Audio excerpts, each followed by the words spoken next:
महोदय जब तक गुजरात के मुख्यमंत्री थे उन्हें अपनी जाति कभी याद नहीं आई, और जब उन्हें लगा कि अब उन्हें प्रधानमंत्री बनना है, देश में बड़े बड़े सभाओं में जाकर कहने लगे मैं ओबीसी मां का बेटा हूं। फेक ओबीसी हैं वो। 2002-3 के आसपास अपनी जाति को अपने से जुड़वाया है, इसलिए वो दर्द नहीं समझते, वो दर्शन नहीं समझते, वो मकसद नहीं जानते।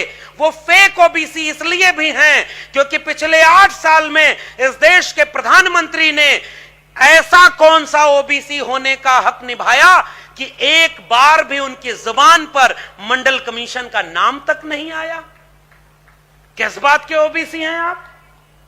इस देश की आधी आबादी, मैं भारत के संविधान के बाद जिस एक दस्तावेज को हम जैसे लाखों लाख नौजवानों के मुस्तकबिल को बदल देने वाले दस्तावेज के रूप में देखता हूं, इस मुल्क को बदल देने वाले दस्तावेज के रूप में देखता हूं, तो भारत के संविधान के बाद वो दस्तावेज है मंडल कमीशन की रिपोर्ट। वो न होता तो भारत ऐसा कभी नहीं होता।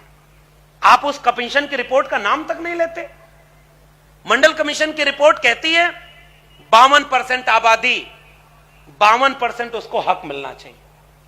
मंडल कमीशन की रिपोर्ट ये अपने तथ्यों, तर्कों और शोध के आधार पर इंदिरा साहनी के संविधान बेंच में जीत के रूप में हमें एक हक देती है कि पिछड़ेपन का आधार आर्थिक नहीं होता, पिछड़ेपन का आधार सामाजिक और शैक्षणिक है जो जाति के आधार पर होता है। इसीलिए ओबीसी को रिजर्वेशन जाति के आधार पर मिला।